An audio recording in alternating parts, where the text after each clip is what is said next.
اعوذ باللہ من الشیطان الرجیم، بسم اللہ الرحمن الرحیم۔ فتولی عنہم وقال یا قوم لقد ابلغتکم رسالت ربی ونصحت لکم فکیف آسیٰ علی قوم کافرین۔ وما أرسلنا في قرية من نبي إلا أخذنا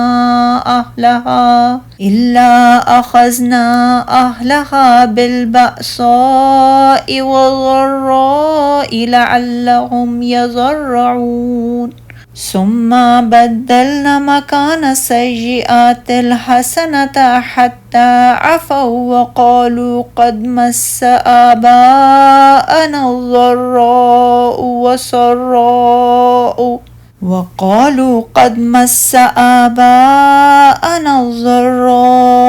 والسراء فأخذناهم بغتة وهم لا يشعرون۔ پھر شعیب نے ان سے منہ پھیر کر کہا، اے میری قوم، یقیناً میں نے تو اپنے رب کے پیغامات تمہیں پہنچا دیے اور تمہاری خیر خواہی کی،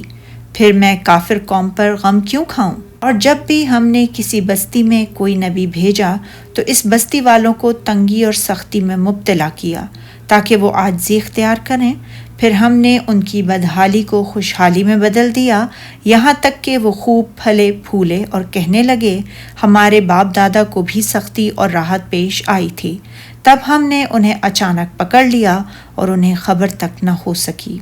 جب کافر عبرتناک عذاب اور سزا میں مبتلا ہوئے تو حضرت شعیب علیہ السلام ان میں سے نکل آئے، انہیں ملامت کرتے ہوئے فرمانے لگے، اے میری قوم، یقیناً میں نے تم کو اپنے پروردگار کے پیغام پہنچا دیے اور تمہاری خیر خواہی کی، یعنی جس پیغام کے ساتھ مجھے بھیجا گیا تھا وہ میں نے بلا کم و کاست تم تک پہنچا دیا،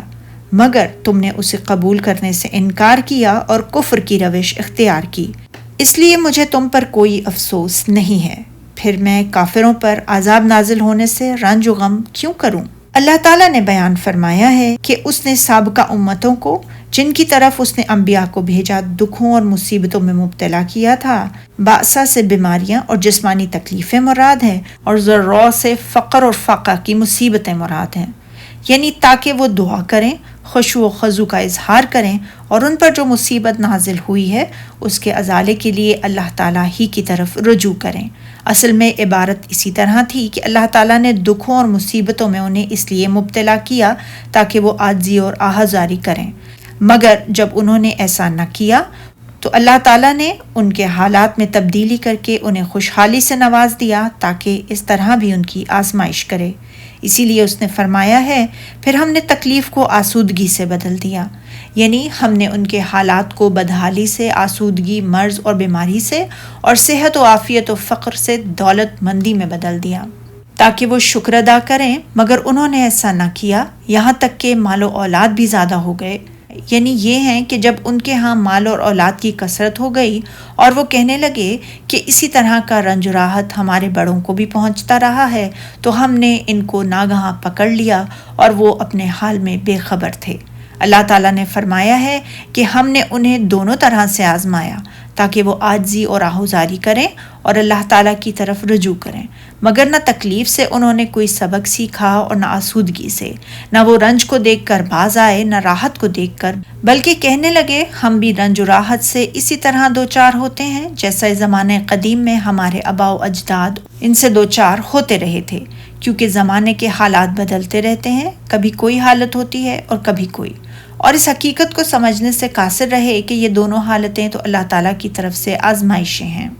ان کفار کے برعکس مومنوں کا حال یہ ہوتا ہے کہ وہ آسودگی اور خوشحالی میں اللہ تعالیٰ کا شکر بجا لاتے ہیں اور رنج و تکلیف کی حالت میں صبر کرتے ہیں، جیسا کہ صحیح حدیث میں ہے، مرد مومن کا معاملہ بہت ہی تعجب انگیز ہے، اللہ تعالیٰ اس کے لیے جو بھی فیصلہ فرما دے وہ بہتر ہی ہوتا ہے، اگر اسے کوئی آسودگی حاصل ہوتی ہے تو وہ شکر بجا لاتا ہے، اگر اسے کوئی تکلیف پہنچے تو وہ صبر کرتا ہے، اور صبر کرنا بھی اس کے لیے بہتر ہے، اور یہ اس کے لیے بہتر ثابت ہوتا ہے۔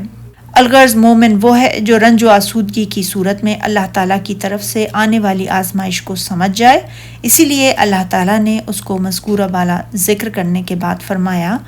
تو ہم نے ان کو ناگہاں پکڑ لیا اور وہ اپنے حال میں بے خبر تھے، یعنی ہم نے انہیں اس طرح اچانک پکڑ لیا کہ انہیں اس کا شعور بھی نہ تھا. جیسا کہ حدیث میں ہے کہ اچانک موت مومن کے لیے رحمت ہے اور کافر کے لیے افسوسناک پکڑ.